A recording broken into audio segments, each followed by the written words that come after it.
We're here today that we might lift those boats that are stuck on the bottom, full of unpolished pearls, that we might elevate the common lot of humanity and build a new functional rainbow coalition spanning lines of color, sex, race, religion, region, and national origin.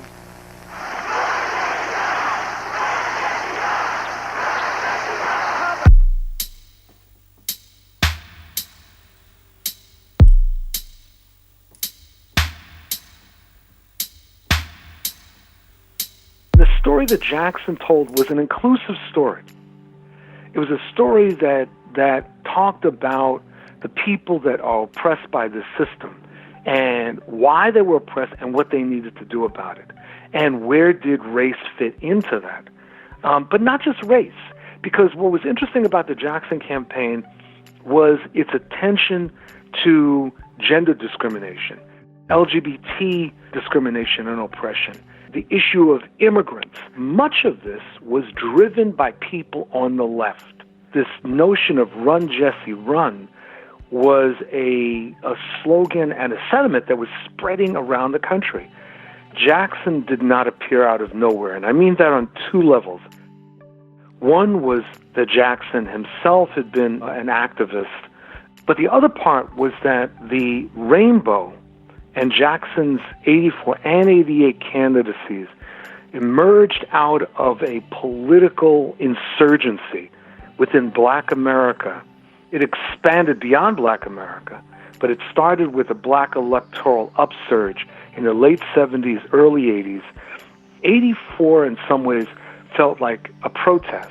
After deep reflection, the voice of duty has whispered, "Thou must."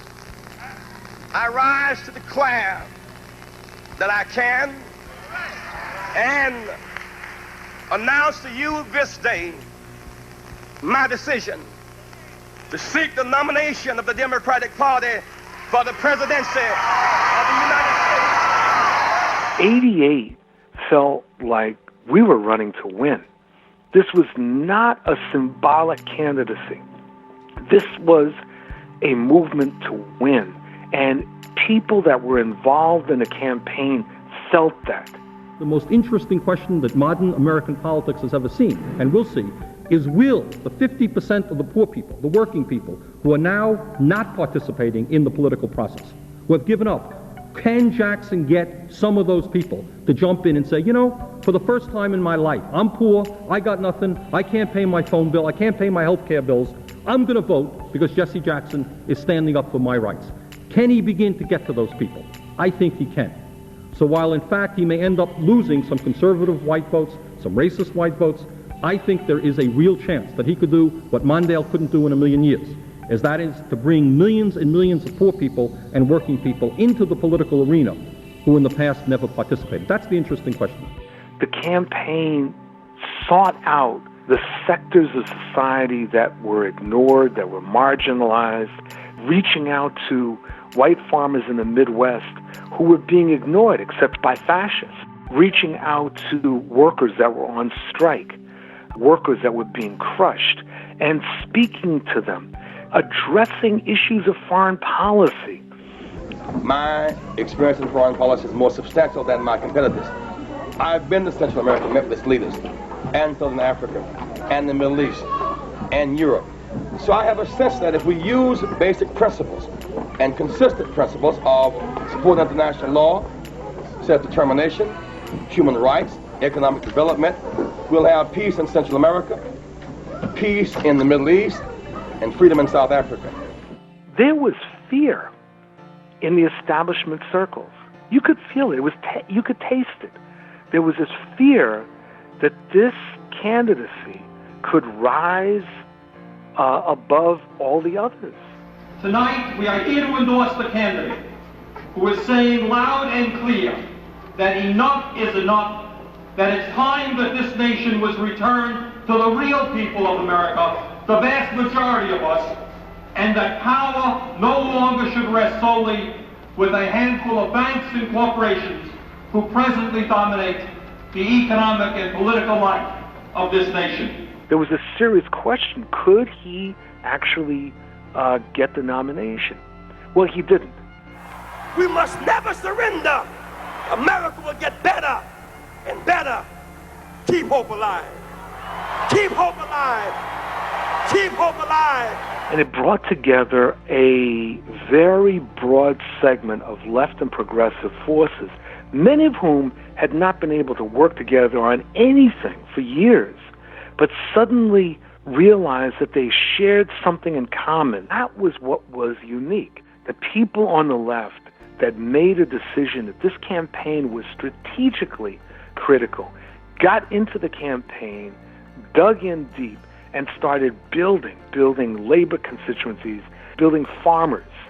This was the work that people on the left took up, and I thought it was exceptional.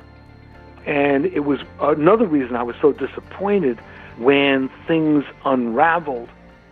So after the November election, there was a great debate that took place in rainbow circles. And the question was, what happens to the rainbow? There were many promises about the kind of organization that would be built. We were told that it would be a mass democratic organization that we would be building around the country that would basically take the approach of working inside and outside of the Democratic Party. That was thrilling. There was an element within Jackson's constituency that started to make the argument that the rainbow's future was to be determined by Jackson, not to be determined by the thousands of people who had dedicated themselves to his campaign. When you're dealing with a charismatic figure, it is very hard to rein them in. Jackson misanalyzed the moment at that juncture and thought that a permanent Jackson wing of the Democratic Party had emerged as a result of the '88 campaign. And it hadn't. In March of 1989, there was a meeting of the Executive Board of the Rainbow. To the surprise of many people, myself included, Jackson came forward with a plan to reorganize the Rainbow into what was in effect a personal or personalist organization. I don't think that we recovered.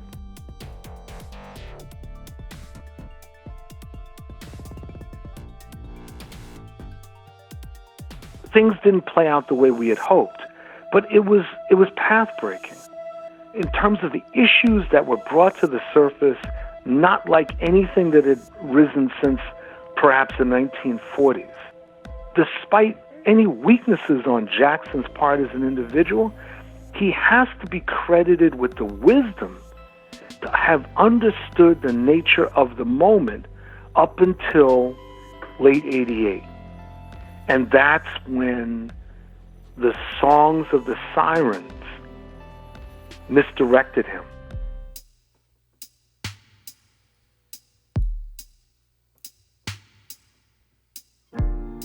We thank you for coming tonight. Let's give Donald Trump a big hand.